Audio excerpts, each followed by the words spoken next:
Hey guys, it's us again, Marcel and Jack. We're here again with another episode of the Beazy Podcast. Today we have another guest here, which is Gabriella. She's from South Africa, and yeah, she's a photographer as well, and doing a lot of creative portraits and other stuff. Just tell us something about you. So, what's your story? How did you come from South Africa to Germany? And yeah. The whole journey. Yeah. Yeah. So I'm from. I think it's interesting. It is quite interesting. Yeah. I'm from Bloemfontein in South Africa originally. It's a very small town, and then moved over to Cape Town, which I've been there for about 9 years.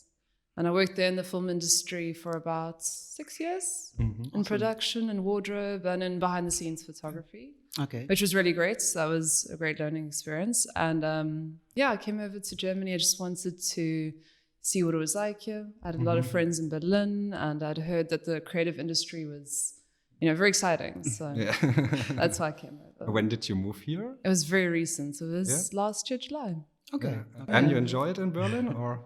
I do. Yeah? I do. I mean, it's a great place to just walk around freely and, never feel threatened or anything. And there's so many beautiful locations. You can do a lot. You can do a lot. You can definitely. And also the nice thing is that there's so many countries close by. Yeah, it's really from everywhere, the people here. This is what I love as well. Yeah, because in South Africa you have, Namibia, Botswana is beautiful, but then it's a bit difficult to get anywhere else. We're right at the tip.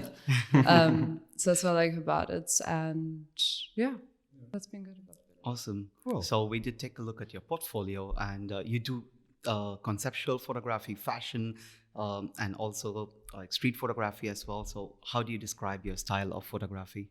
I would say that it's definitely evolved.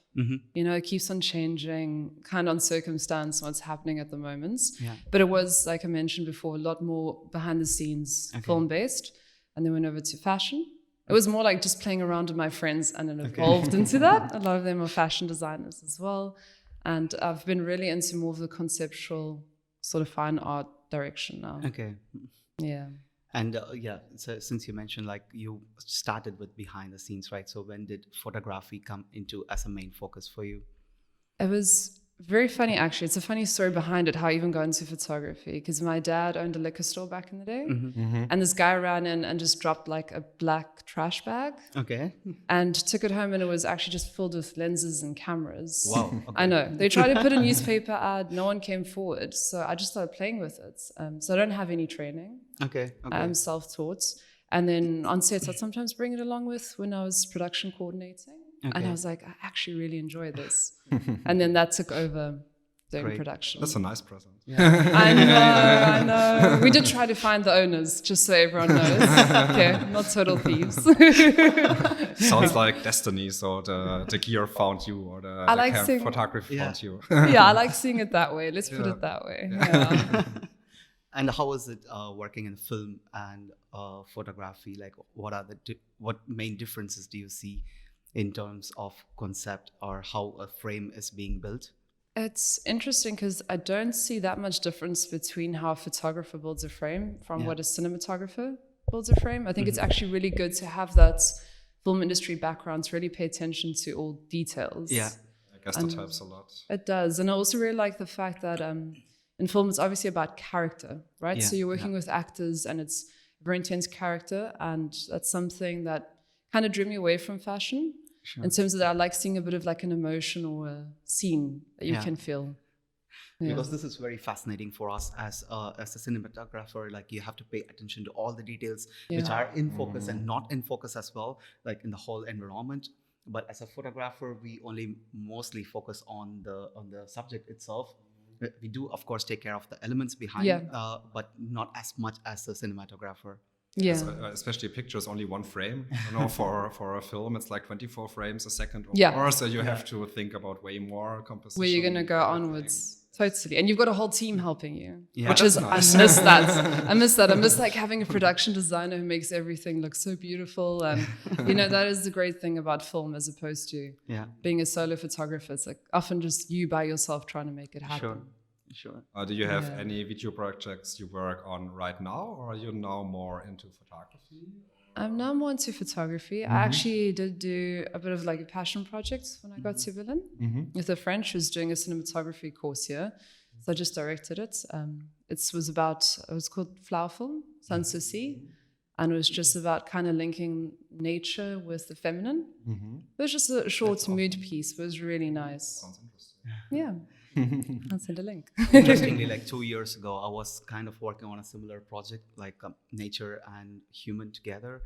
It was quite challenging, but also to bring the thoughts into frame. What I wanted to show as a concept over there, and it was mostly like the interaction between human and nature and so on. But it's a very interesting concept. Yeah, definitely. No, that sounds beautiful. I'd also like to watch it. We'll see it because it's a photo series, right? It's a photo series. Yeah, I'm far away from making videos, but like now learning the skill as well. Oh, great. Yeah, me too. I think filming the video is not too hard, but processing everything at the end in the computer and getting like the best few seconds out of hours from takes, which is always like so exhausting for me. So I often tried it and I really loved shooting or filming. Yeah. But when it comes to editing it and bringing it all together, I'm always like, oh, that's way too much. I would need some help, a cutter or somebody, because also, in photography, but video is something new to me. So like Premiere Pro or Final Cut or all these cutting softwares, I have no clue about it. It's a lot of work. Yeah, and then when you don't know where you have to click and then you have all these files you have to sort, it's just overwhelming. It's a nightmare. It is. It's a lot more work. That's why it helps to have like a colorist or an editor friend. And you can be like, hey, do you want to be a part of this project? You need to collaborate a lot more with it. Sure. Trying to be a one-man show is kind of impossible, I feel often. Yeah. So you need an assistance check. Someone help. Definitely. And what gear do you use for your pictures, for your projects? It's actually mostly Nikon. Okay. Like it was like a whole lens kit that was in that trash bag, which was great. It helps a lot because lenses are so pricey. So just kind of went along with that. So it's usually the D810 and then the F100 and F5 for 35mm shots. Do you have a favorite lens? Or which one you use, or is this the favorite of the ones? It really changes depending on the scenario. I've always been very much like 50mm, but right now it's a bit more 35. Yeah. I think it's just I'm going for a bit more of like a wide cinematic sort of look. Sure. So it just changes constantly. 35mm is a great choice for most of the scenes. I always love wide angle. Yeah. I've tried going a bit wider now because I never really did before. Okay. Because it wasn't in the lens kit, it was included. So now I've actually gone on my own and tried it. And it's been fun, but it's interesting when you start working with lenses that you're not used to. And you look at your photos and you just, what is this? It doesn't feel like you so much anymore. Yeah. Yeah. Especially with with 35 or 50mm, the picture is like almost similar what we see with our eyes. Totally. But when you use the wide angle, it's a completely new view, which is normally not visible. So I think you can be really creative with a wide angle and get views people not see on a regular basis or not daily. Yeah. And I think especially for a creative way, like you are using it, it's super useful. Yeah, totally. I mean, I saw your shots and there's some beautiful... Yeah, I'm just shooting 11 to 16mm most of the time. Oh, okay. So I really love it wide. I'm rarely go above 20mm. But because it's like a unique perspective, a unique angle you get. Also, not all people have a super wide angle, so you can stand out a bit. Because even when people visit the same location, they maybe just have 24mm to 105, so they cannot get the same shot. So it's kind of nice to stand out and also to get unique perspectives. I noticed that. I was like, oh, that looks so beautiful. It's just so wide and you see everything and it feels like you're almost there. I love it. Which is nice. Yeah, Marcel is really good in composing symmetrical shots. Architecture, but not landscapes. No, there was some. There are some, but I don't know. For architecture, for me, it's easier to get all the lines straight because it's mostly vertical lines and horizontal lines. But in landscape, you have like waves and everything coming, so it's like harder to compose it in a good way for me. But maybe just for me. Just maybe for you. Maybe it's like that order inside your head, Yeah. So do you shoot more self-portraits of yourself, or do you work more with the models? I actually work more with models. Yeah. I recently got more into self-portraits, but I'm trying to do something a bit more combining design and collage with the self-portraits. So that's like an ongoing series at the moment. It's not really out there yet. And with models, I just find it's quite nice because it reminds me of film industry days where you're with actors, you're with musicians and you create something together. And Yeah, sorry.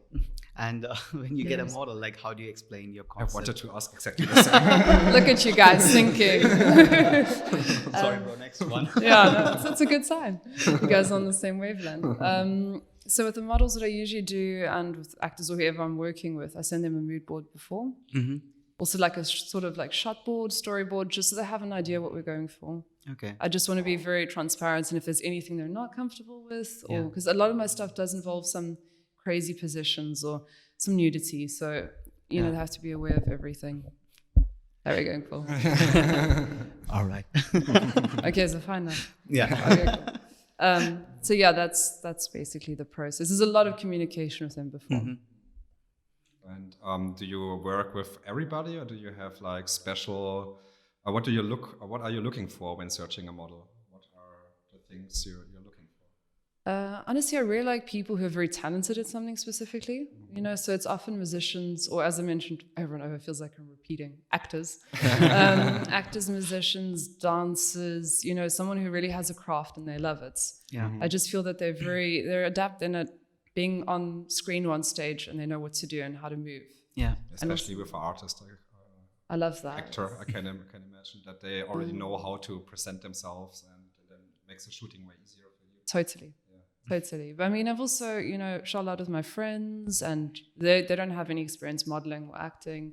I think it's just, as long as there's emotion, it's always about the eyes. It's so cliched, but it really is about the eyes. Yeah. Yeah. And since you mentioned like some of your projects involves like different unique positions, how do you explain to the model, or do you have to show them all the things, or do you just explain and it comes naturally? So I include quite a bit in the mood boards. So if there's like a very weird position, I'll try and get a picture that's very close to it. Okay. But often what I do is if we're on sets and it's a very weird position, I'll do it first. Yeah. So say, you can stand back a bit, let me try it, because I want to see if it's actually possible. Because often I feel you've got this thing in your head, and then you want them to be across maybe a chair and a table, but it's very uncomfortable, and their neck is at a weird angle.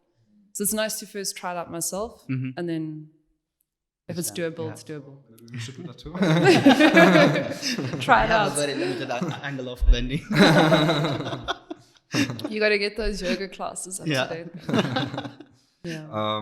Then another question. I see your style is really unique. So I don't know, it's really artistic. You're mixing like a lot of things together. Where do you get your inspiration, or what inspires you? Thank you so much. I think it's mostly artists, actually, sculptors and artists. I'm a big fan of like Linda Bengley's, Frida Kahlo, of Kevin Francis Bacon, of the actor Kevin Bacon. So there's like a lot of artistic and sculptural influences there. Okay. I love appreciating other photographers and like save all the pictures I can of theirs, but actually try and make an effort not to keep it as inspiration. Yeah.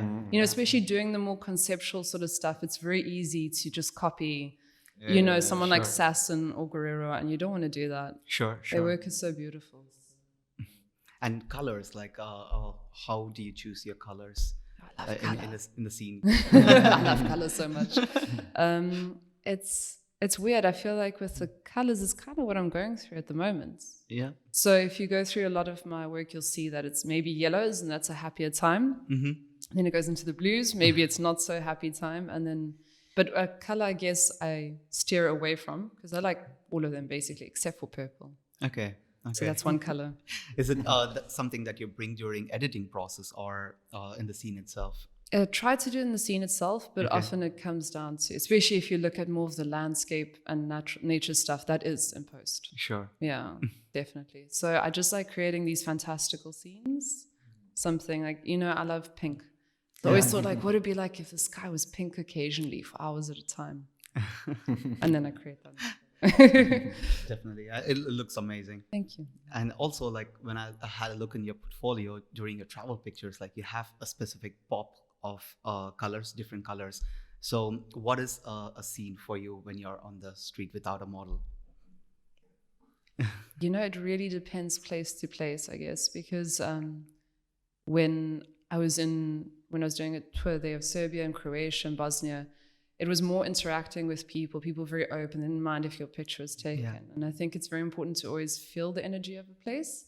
Whereas when I was in Japan, I could definitely feel the minute you brought out your camera, there's a sense of, you know, intrusiveness. Sure. And you wouldn't want to be that person ever. Yeah. So then a lot of my Japan pictures were actually more of, you know, people from the back at a distance. Yeah. Or then just of these empty urban scenes, like in Naha, Okinawa, which was great. Sure. So I think it just really depends on the situation and how you feel people react. When you go for that picture, do you already have a picture in your mind, what you want to get? Or do you just walk around and look for scenes that can maybe fit your style? Or how are you doing it? It's a combination of both, I think, actually. I mean, before I travel to a place, I really try and find these little hidden gems and then try go there. But then also I feel like the best is just walking aimlessly. Yeah. Just getting lost. Because then you really find these little slices of life there you wouldn't get otherwise. Yeah, that's great. Because when we go for travel in new places, we always have a set of pictures in mind and spots in mind, and we just look for best weather conditions and get the scene. But always after we have the shots, we also try to walk around and try angles spontaneously and stuff like that. But when you don't have a picture in mind, sometimes, like you said, it's aimless. Yeah. And after 3 or 4 hours and you got nothing, and then it's like not motivating or whatever. So you just feel like you wasted time.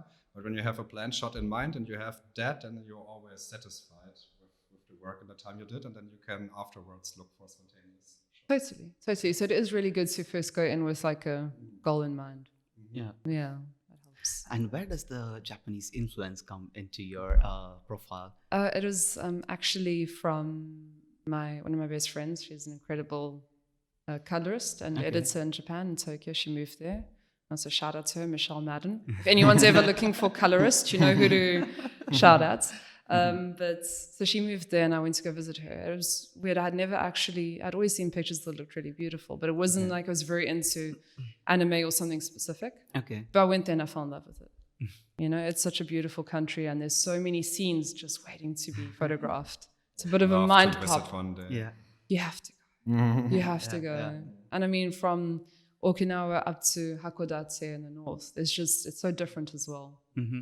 Yeah, and how long did you spend there in Japan? I went in 2015 the first time, and it was 2 months. Mm-hmm. And then in 2016, I went a month and a half. Okay. Yeah. You've been to Tokyo? Yes, she lives there, so I stayed with her, but in Tokyo. It's like one of the dream cities of mine, especially for architecture photography. Oh, it's like you can spend half a year there. Yeah. We'll always find something. Totally. And you must, I mean, I saw also you had a photograph of some green architecture in Barcelona. Yeah. There's quite a few places like that in Fukuoka. Yeah, this would be perfect. Fukuoka, and also I heard a lot of colors in Tokyo, so it's a lot of colorful houses and stuff, so I think it's really nice for shooting. And I think also the experience being in the biggest city of the world. Sounds interesting. Yeah. Sometimes it's very claustrophobic. It really is. There's so many. You would never have experience on like Shinjuku Station. It's like crazy. You're like, whoa. But there's also so many beautiful isolated spots in the outskirts. Sure, yeah. Japan is definitely a photographer's dream. Like most of the photographers' dream. We have to visit. You should go. Totally. Yeah. And do you have any close friends you have worked along for long term, or do you collaborate with different brands?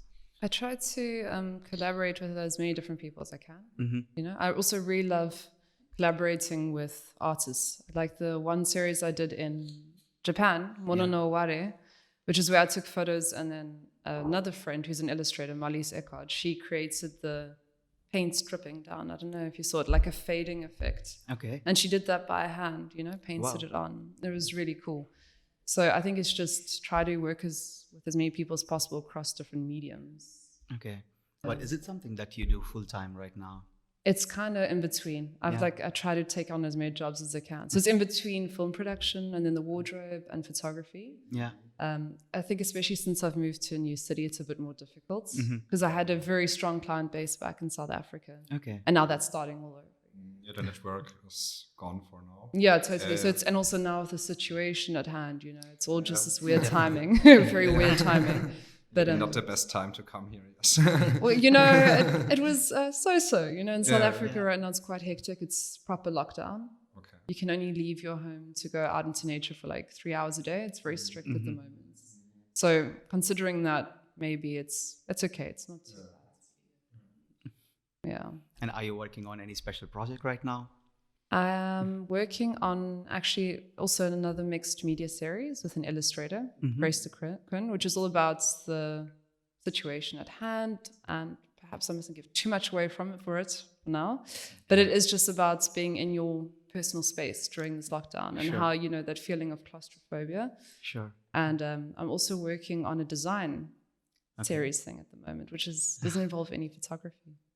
Yeah. An illustrator, like a... No, I'm actually designing it, like doing a design book myself. Okay. Yeah, my mom's interior designer, so it's kind of influenced by interior design. Okay. Yeah, it's been a lot of fun. Bit challenging, but a nice challenge. Sometimes it's good to push. Yeah. Sounds like pushing the creativity out of the comfort zone a little bit and trying something new. Totally. I think this time is nice for it. I think it's a good time because you have a lot of off time just to do what you want. Sure. This is also, I mean, this time is really difficult, but especially for getting creative or starting new projects, it's kind of perfect. Exactly. Because you have all the time, you have no distraction, and it's really nice. I wanted to start my prints half a year ago and never had the time for it. And yes, during the quarantine, I just finished it in a few weeks and now it's done. And I was like, hey, without this would probably take until end of the year. Yeah. But you always have to look on the positive sides of the things that happen, and even this can help as an artist to get more creative or to get a better connection to yourself or whatever. So it was for me. Completely. Are you going to have an exhibition or prints? Exhibition? Not now. I just launched it today, but maybe upcoming there is an exhibition. But right now everything is closed. No people. Exactly. So right now on the Instagram is the exhibition. Exhibition. That's a good space to have it as well. Maybe when the shops or coffees are opening again, then also. Okay. And what is your main portfolio? Which social media do you use as a main portfolio for now? Well, it's Instagram. It's just because I've noticed that most of my clients, people come from Instagram, which is like I put so much work into my website, but it's okay. It's fine. And so I think it's mostly Instagram. It used to be Tumblr, actually. Yeah. 4 years ago, but now I think it was also because a lot of my more conceptual nude stuff was up there. And now that whole ban came into place, I think, last year with Tumblr. Yeah. So not so much. I can see that it's completely dropped Tumblr. Okay. Not a lot of people on it. I noticed that you also use Behance for your projects, and Instagram and Tumblr, all these things, as you mentioned. So how is the overall social media helping you, except for Instagram? I would say it's mostly Instagram. With Facebook, I haven't been very active. I think I only created a Facebook profile last year, July. So that's definitely not getting any views from there. But the nice thing about Instagram is that you can also find out other fellow-minded artists, photographers, and connect with them. And I've actually gotten quite a few jobs where it was other photographers who were busy and then passed me on to clients, which is quite nice. And this is how you were found by Beazy as well, I believe. I think so. I think so, yeah. But Behance, I haven't actually gotten any commissions for that yet. But I actually love that platform the most. Sure. It's so great to... Very inspiring platform and a lot of talented artists as well. Yeah, I love illustration. I love UX design and all of that. So there's some amazing portfolios on there. Yeah. And what is the most favorite project that you have worked on, and what is the strangest project that you have worked on? There's a lot of favorite ones, but I would say Flatland Film. It's a South African feature film, and I got to do behind the scenes on it. And it was out in the middle of nowhere in South Africa. Okay. And it was beautiful. And it was such a beautiful team of people working together. Okay. So I'd say that's definitely a favorite. And then the strangest one. I mean, they're usually strange because I dictate that they should be strange. I'm directing the strangeness. So, I think perhaps it was strange for the people in front of the lens. I once was doing a nude series, and the model's 100% fine with it, very liberal, very open-minded. But I had gotten, I don't know what it's called here. It's called magic jelly. Okay. It's this thing for kids to play with and play around with your hands. Or stress, I think. And it shimmers, it's like a color and it shimmers. And then I just poured that all over their body, and they were like, okay, this is the strangest shoot they've done. Yeah, I haven't really been briefed to do something that I thought was strange. Has any model dropped out in your experience during your shoot? No, luckily not, because I would feel very bad for that, you know. I try to communicate everything. That would be the worst, to have someone come to set and they're like, you didn't tell me about this. Yeah. No, so that hasn't happened. Okay, great. Yeah. Do you connect with your model before the shoot? So do you meet once before to get to know each other? Or do you just start during shoot to get to know each other? Or how are you doing it? Most of the time it's, you know, we've met before or we went for coffee before, something like that. It's very rare that it's actually just straight up. Because I think it's really hard. I don't know, especially when you want to do some weird or some unique shoots with them, then they have to trust you and otherwise, so you need a connection somehow. Completely. They need to trust me. They need to know what I'm about. And also, you know, same goes with me. I want to feel that, you know, they are willing to just say having fun doing it, most importantly. It is. I want them to have a fun experience. Definitely. And clothes, like how do you choose them, or do you design them by yourself? With the clothing. Yeah. So just to rephrase it, when I worked in wardrobe styling, was in the film industry and commercials. So that was mostly, we just worked with sourcing items and we'd have items made and just adjust them accordingly on sets. Yeah. So I've never actually made my own fashion line or anything like that. So I usually have a stylist on board. Okay. Yeah, and it also I can style it myself since I have the experience. But I actually like collaborating with other stylists because they have a very good eye for it usually. Yeah, and you can bring like different art together and you can focus on your one thing. Totally. Because I mean, I think that's the bad thing with having experience in quite a few things, is that I would sometimes do styling on my own shoots, but then it would suffer. Yeah. Because you can't really pay attention to everything. Sure.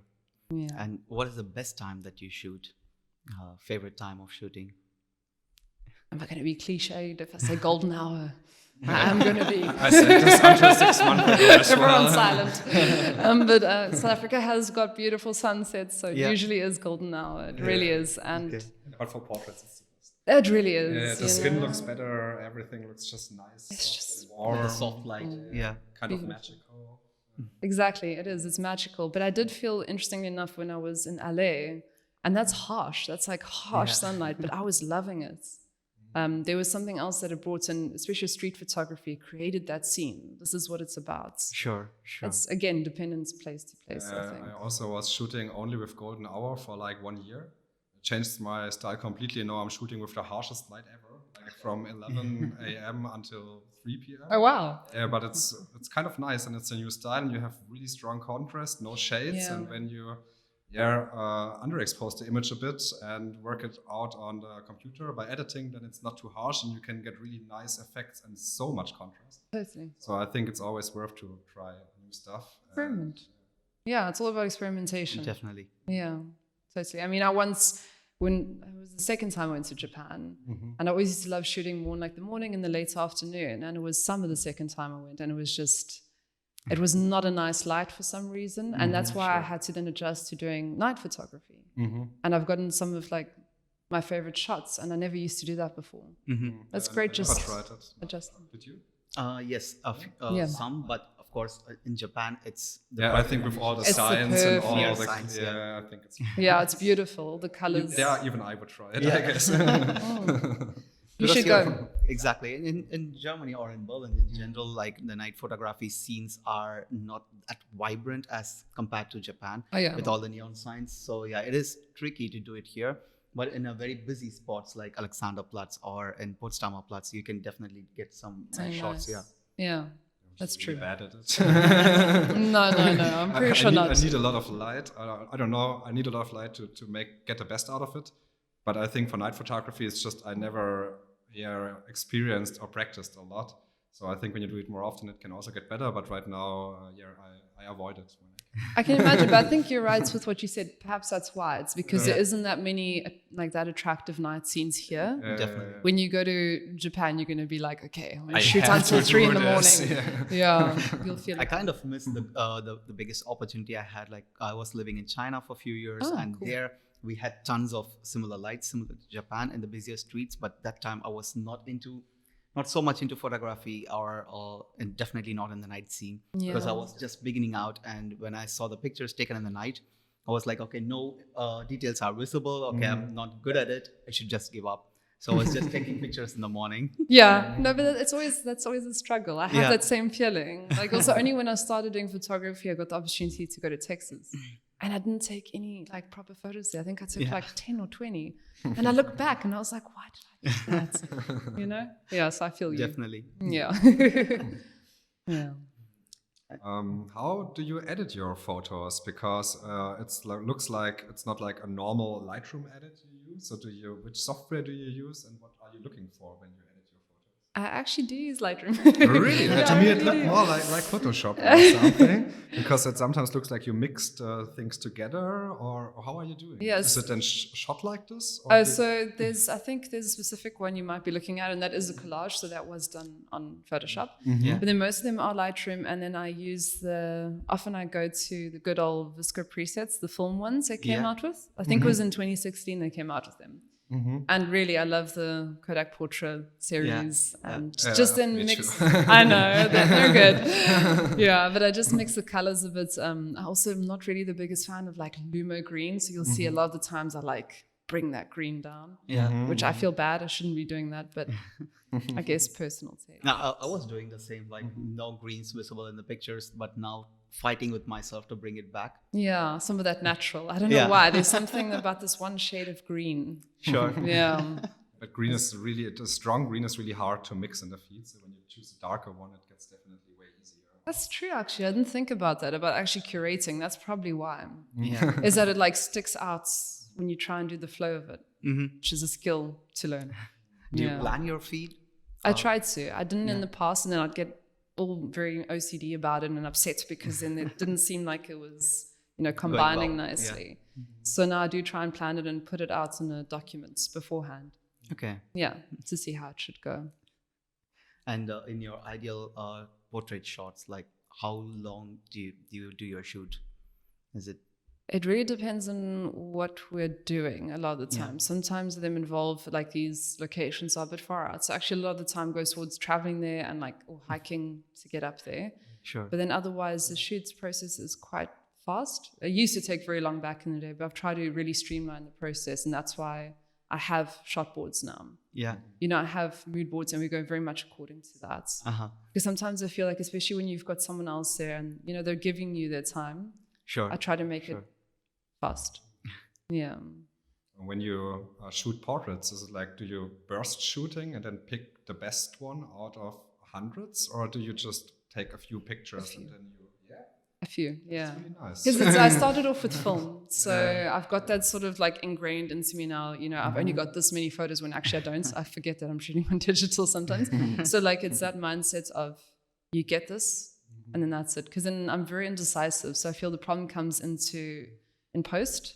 When I'm editing, then I can't decide between anything. So I have to actually force myself to limit it in the production process already. Sure. I also started doing this on architecture, on any other kind of shoot. But when I do portraits, it's still like machine gun shooting most of the time, because the model is moving and everything. And most of the time, the shots are the best when nobody is thinking about taking a picture. So I want to get exactly this second where she is not thinking about it and just moving, and it looks most natural. But afterwards, when I sit on a computer, it's always like which one to take and whatever, and it's like really, really hard. So it's nice that you do it for portraits with a single shot. I think this really helps a lot.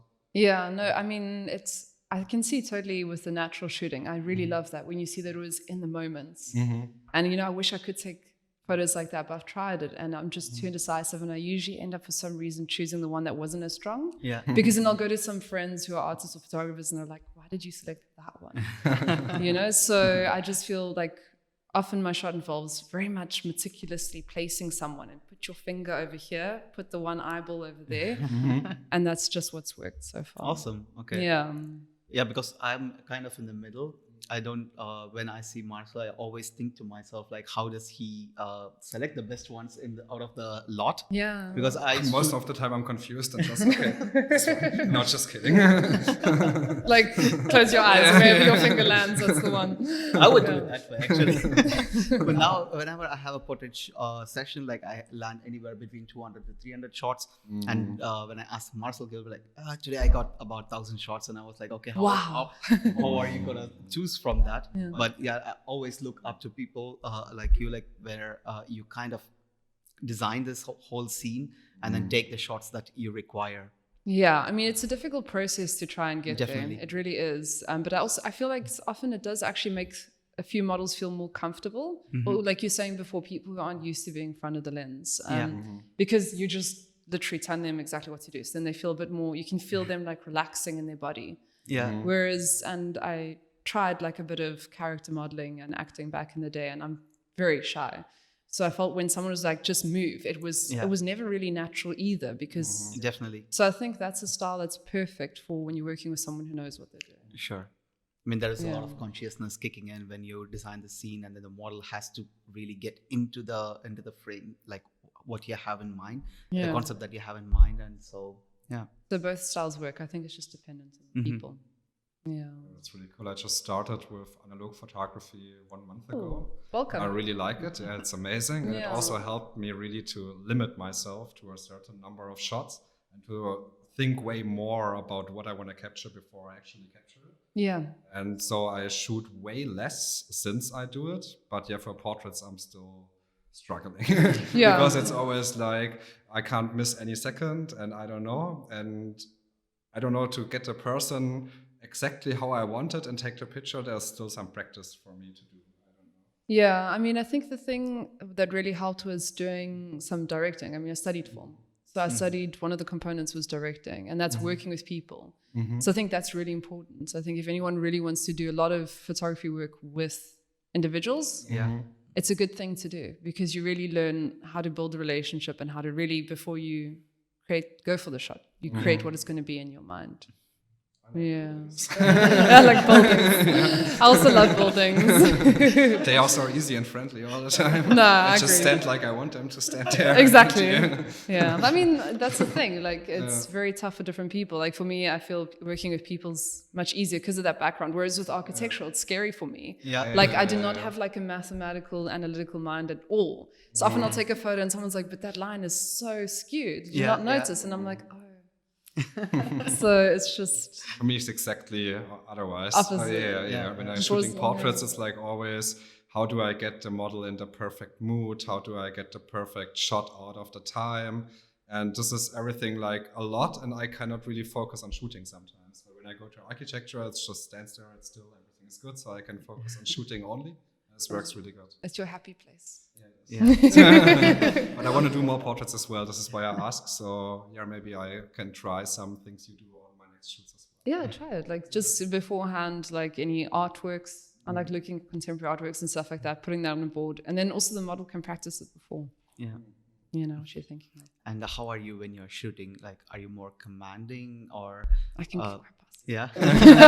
I feel bad because sometimes I forget to say but I please. think you have to when you do portraits, or? You have to, yeah. But sometimes I do feel bad because I forget like P's and Q's and to be like polite. But move. Yeah, exactly. Move to the right quickly.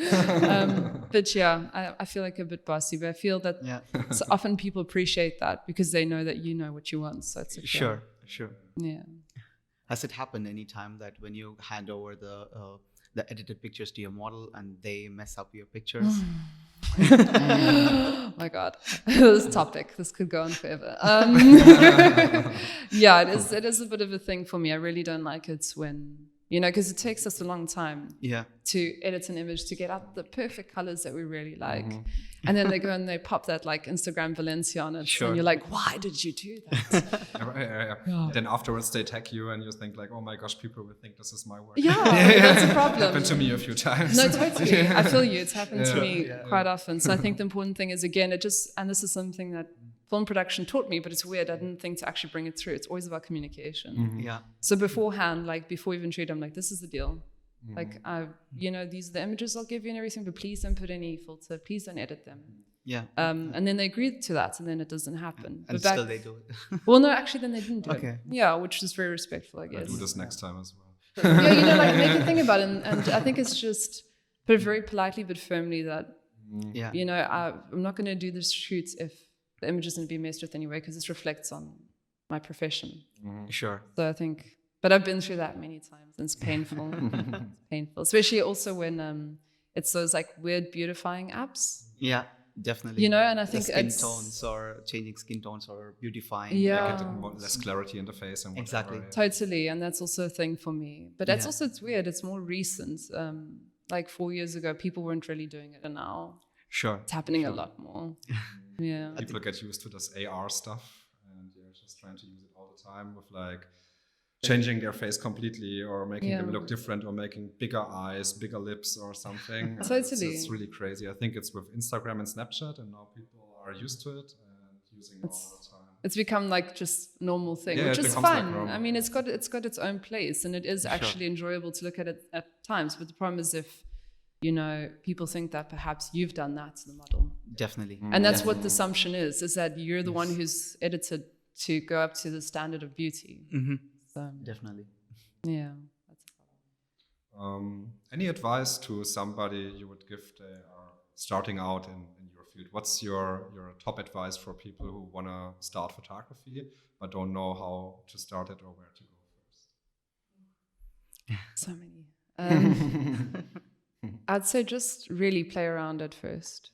You know, and I'd say I would recommend going for a film camera. I really would for the first one, because I feel that a lot of, you know, digital cameras are quite expensive. You know, and that's a problem. I think that's what steers people away, is that it's really a costly thing. But you can pick up a really nice 35mm for quite reasonably cheap. Sure. Play around with that, get a sense of what you like. And I just think, look at a lot of other photographers, artists, get inspiration, but also be very clear not to think that that's a style you should emulate, to kind of build your own style. I wish someone had said that to me earlier. I look at some of my work, and even in my own work, I can see that, you know, with that trends, I was trying to emulate something. Yeah, I think me just, too.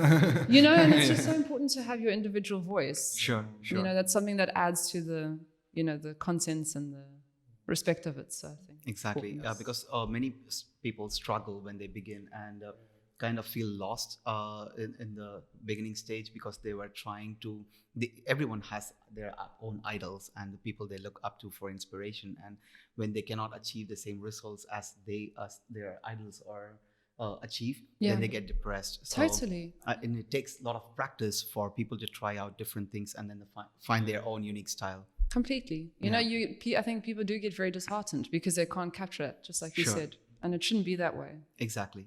And I always say, just practice and go for it, and you will learn everything on the way. As long as you do it on a regular basis, you will get better all the time. It's like a law. I don't Completely. know. The hours law. Yeah. So you cannot start and have your style and already know where you are going. You have to find it first, and this will maybe take 1 year, maybe a bit longer. But just go for it and do it, and then it will work somehow. Totally. And I'd also just say, don't feel disheartened, because I feel like, especially, you know, it's very the same in the film industry with the camera department there, but also in the stills photography department. It's very much about like, lenses and all this technical jargon. Yeah. And I feel sometimes for people that's very frightening. Yeah, definitely. You know, especially people who just aren't used to it, who don't come from that background. So I think just don't feel intimidated by it. Play around. It's an artistic medium. Yeah. I wish somebody told that to me as I was 15. There's so many things I wish people told me early on as well. I'm like, I had a chance to get into photography with 16 and with 22, but it was like, nah. Then I just get into photography with 27, and I'm still happy that I did it. But now I'm thinking why I did not start earlier. I think this would be so nice, but maybe in the next life. I mean, you're really taking amazing photographs now. Thank you know? so much. So I think I'm a total like victim of that. You know, I'm like always telling myself, oh no, if I had started this earlier. But I think it always comes in the right season. Sure. Yeah. Believe in destiny. Yeah, exactly. Like the black bag filled with camera equipment. Completely. Do you also sell your prints, or do you have plans to sell? I do. I'm actually on Cherry Deck, and I'm on a few platforms like that. And you know, I've sold quite a few, especially from the Mono no Ware series. You know, I think it's quite nice when it's combined with arts. So yeah, if anyone wants any prints, always to contact me. Okay. Yeah, I don't have any exhibitions or anything like that planned soon. Like we're talking about the situation. Yeah, definitely. But that is something I'd really love to do here in Berlin, especially. A lot of nice coffees offering exhibition possibilities, and it's really nice to get work seen from other people out of the smartphone.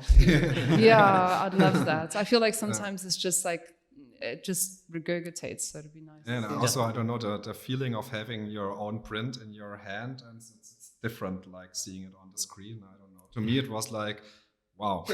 Such a good experience. This came from the smartphone, now finally here, and I can grab it, I can hold it, I can give it somebody, and it was a really nice feeling for me. Totally, like the way it just looks on, because I love using when I'm doing prints or Hanemühle. Yeah, me too. Hanemühle photo rack. It's beautiful. It feels like an artwork, you know. Yes, so it's like you become a part of the process, and that's something I wish I actually knew more that much about printing. It's not like I've ever, properly printed anything myself, or even with developing. I haven't developed color, only black and white. Mm-hmm. So I wish I was more in tune with that tangibility of it. Sure. And where can people find your prints? Well, they contact you on Instagram or? Yeah, they can contact me on Instagram or on my website. Yeah, so I'd like them to come to my website because I put a lot of work into that. So you can check it out there. And there's also any commission things. I also do collages and design work. So can also do like a fusion, which is fun. Great. Yeah. And are you planning to have any workshops in your niche? I've actually never thought of having any workshops. No. Yeah, I mean, this is my first time doing anything that's like, being in front of a camera or with a group of people. So it would be something I'd look forward to, but I think maybe in a few years rather. Okay. Yeah. Because I believe like a lot of people would be interested to learn what you do and how they can improve their skills. Oh, well, that would be amazing. I mean, I can see it from like a perspective of being on set and perhaps like certain techniques for that. I definitely would like to up my post-production game a bit more. And like I said, with a bit more of like that, printing and developing. It'd be nice to offer something like that. So skill. Maybe in a few years. Yeah, exactly. Leads to the next question. Where do you see yourself in 5 to 10 years? Or what do you want to achieve until then? I would love to be working as few things, like as a photographer / designer / director.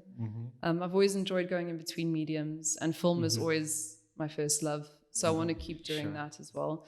So I would say if I'm able to be creating films and music videos and short films, and then also photo series on the side, that'd be great.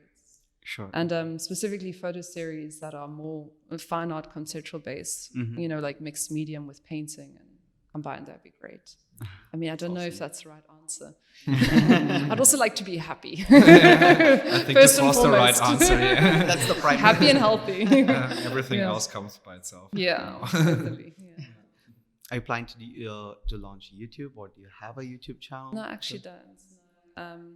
I've got some stuff on Vimeo. I've got like some of the stuff I've directed, but I don't have any of my own channels. Are you planning to have some? I've never thought about it. Yeah, I've never actually thought. I'm usually because you're coming from film, so for you, I think it would be a bit easier.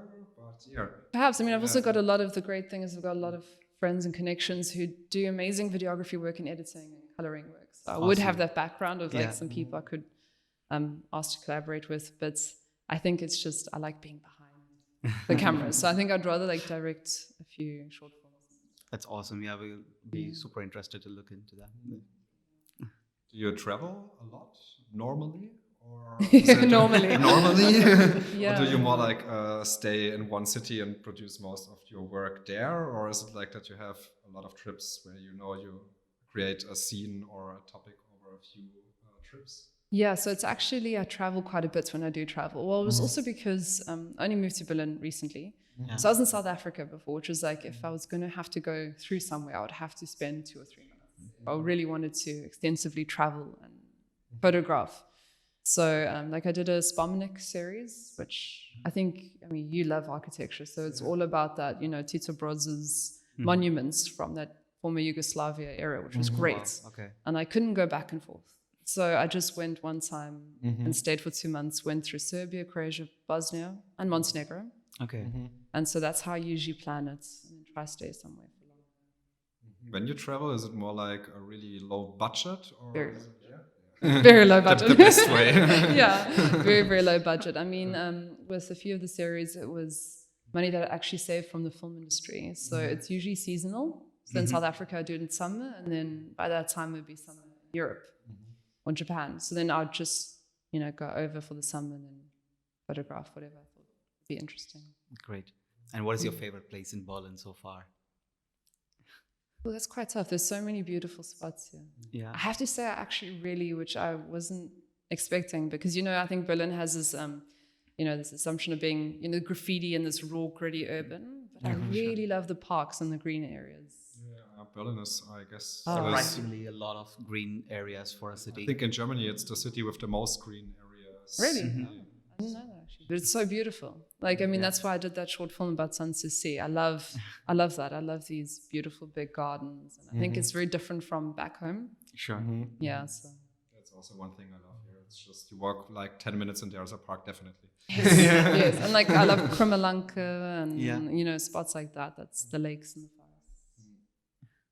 Yeah. Yeah. If you would go back time and give an advice for yourself, what would that be? Again, such a long list. Wow. Let's say in photography. in photography, yeah, let's limit it down. I'd say to myself, and it's something that I'm still struggling with today, to be honest, and I'd say just not to base your self-worth and the value of your work based on others' opinions. That's a huge one. It's a huge thing, because I feel like it's hard. It's hard. It's so hard, especially as I feel like with the rise of social media, it's so linked to also your financial stability often. Sure. This is how you get clients. This is how you make your money. So it brings a lot of insecurity often. And it's something I'm trying to remind myself, and I wish I had also reminded myself a bit more back in the day, that you don't need to make work that is specific for the market only. Yeah. You can also just do what you want to do. Sure. And if people don't like it, it's fine. But I think that's how you create a voice. Definitely. Definitely agree. Just also learned this for myself just recently. Last year I was always shooting what I know works good on Instagram, because I knew I will get more engagement, more reach, I will get more clients when I shoot this one. But this year I started to ignore all of this stuff what works good and shoot what I enjoy, and somehow it works even better. Yeah. So I was really feared of doing the step for a year or something, and now it was like the best thing I could do. So I think when going for our own style is always the best thing, because people will recognize you, and I don't know, you can really stand out and do what you like. And when you do what you like, the result is way better. Totally. Sure. People can feel that it's authentic. I think that's the thing, when you're putting out your own voice, they can feel that. So I wish I told myself that earlier, because I was creating things that were more along the lines of the mainstream. Yeah. And also, when you're working with clients, do you have to change your style for them, or have you done it, or how do you have control over that? Or do they hire you for your style? You see, this is a very difficult topic, actually, because I've had some experiences where, the clients is very open. It's like, we want your style, and that's been great, and it's happy with the results. Or if there are minor tweaks, it's fine, Sure. But then I have had incidences where the clients wanted it completely their way, which I'm happy with doing that. It's about flexibility, but then they weren't happy with the results. And it's very difficult then to communicate that if you don't give me that freedom in the beginning and the planning and how it's going to come out, you're not going to feel me in these photographs. You're not going to feel my style. But I'm still yet to find out how to communicate that in the most professional way. Yeah. I think it's always a little give and a little take. Yeah. Sure. Quite tough. Tough battle. Yeah. Because when you're working with the customers, do you normally make a list of the things that you will deliver in terms of either your concept or their concept? Yes, I mean, usually, maybe I should just use an example. If it's like for a shoe brand or something like that, they'll say to me, we have this in mind. This is the kind of thing we want to go for, like this many models, whatever, but we don't really know the location or sort of feel. And then I'd come along with something for that and it'd be fine. But I think more the problem is where there's a lot of, like dictating in terms of that. This is exactly where it's going to be. This is how it should be shot this time of the day. Yeah. So that's the thing. Yeah, usually. I don't know if that answered your question. Did that answer your question? Yeah. Have you ever struggled in placing a product or a collaboration in your project? What do you mean per se with that? Struggle in the sense, like, have you ever struggled in creating a composition when you are working with the brand? I have before, actually, and it seemed like a lot of miscommunication, really, trying to get on the same level, but we're really on the same level. I think that's bound to happen, I think it's just so many different personalities, and sometimes it's just not the right fit. Yeah.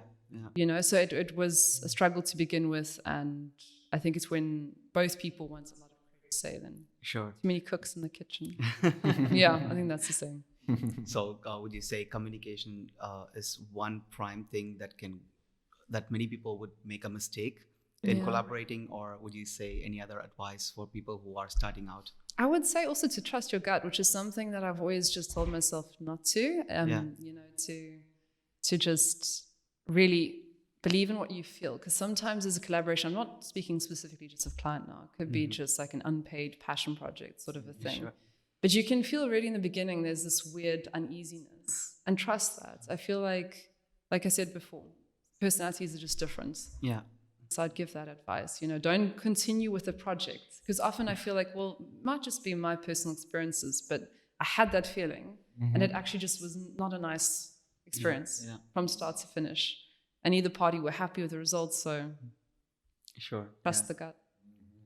I think it's hard sometimes when you have like a nice offer where you think maybe it could fit and you also can earn some good money. Yes. But inside of you, it can be difficult and it's maybe not what I enjoy, but you do it anyway. And afterwards, you are so I had it one time, I was just burned out when the job is finished because I need so much energy to bring what they want because it's not what I normally do. And then it's just like, is it worth the money or that's us? The thing. So, yeah. And that's always the struggle, money. Yeah. Sure. and money and art. Artistic life would be way easier without that problem. Yeah. So you can just focus on what you really like and enjoy. But have you turned down any offers?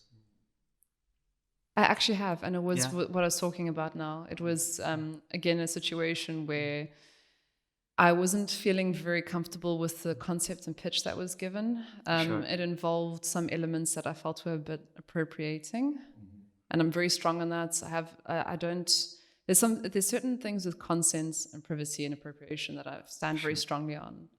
So I just end up turning down the job because it was going to be quite nice money. Yeah. Which I needed at that time as well, but I didn't want my name attached to that sort of thing. Sure. That is also one of the things that photographers learn over time with experience, because in the beginning it was always nice when they get a job.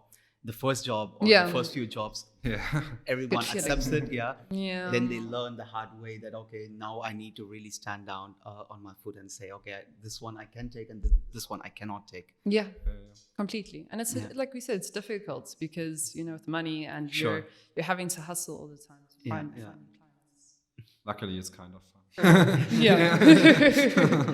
Your own time and stuff like that. There's a lot of you perks. can manage it yourself, and I don't know, even when it's a lot of work, when you've done it, it feels super nice. Completely. When you did it on your own, and I don't know, it works now how it is, and I love it. It's satisfying. Yeah. Definitely is. I like that, being the boss of your own realm. Yeah.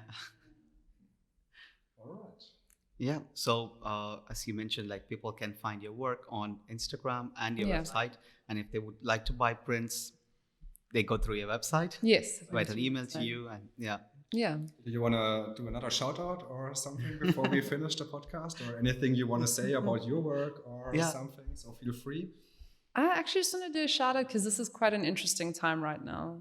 So to any creators who are making art or photography or music, whatever it be, just like we're all together, thinking of you. And I really hope that people will find peace in this time more than anything. Sure. I feel like if you want to create things at this time, create. But also if you don't, and if you just want a self-reflection time, that's also good. Yeah. I feel like this time's been interesting because it's a lot of anxiety.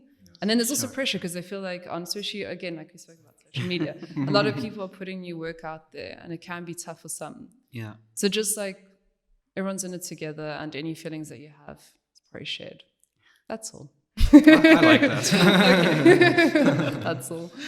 Okay, that's solid advice. Yeah. And Gabriella, thank you so much for joining us today. It was super nice to have you here and to talk to you. Very nice as well. And also you guys, nice to have you here again. And see you in the next podcast. Yeah. Bye-bye.